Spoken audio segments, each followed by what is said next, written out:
Wake up, man. Oscar will be here at 10. Felix raised his head and squinted at Trino. Too bad you can't come. Oscar's wife cooks good.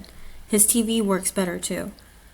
If things are so good, why don't you just live there all the time? Trino said, working his voice to sound bored. If Mom didn't have to buy your clothes, we would buy a TV that works instead. Felix gave Trino the finger and followed it with a few ugly words. Trino always smiled when his brother cussed him out. It meant that Trino had scored one good, and Felix couldn't come up with anything better to fight back. You going to see Oscar today?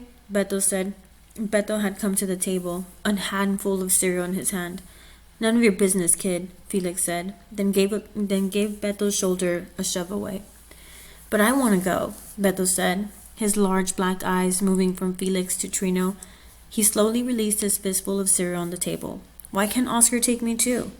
He's my father, not yours, Felix told him, his voice starting to change back into that bragging tone he used every time that Oscar's visits came around. Your father took off 3 years ago. He's off someplace, probably with another family. Why didn't he like this family? Beto asked Felix. Ask Trino your dumb questions. I gotta change. He stood up from the table and headed out to the living room. Go watch cartoons, Beto. I'm hungry.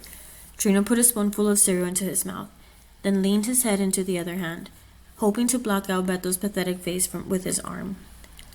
Every time Oscar showed up, Beto and Gaz got very mixed up.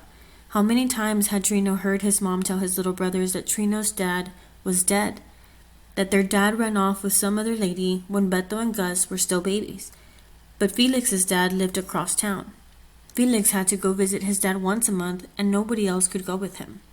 But today, their mom wasn't home, and Beto was still at the table dragging his cereal pieces across the table edge with his mouth.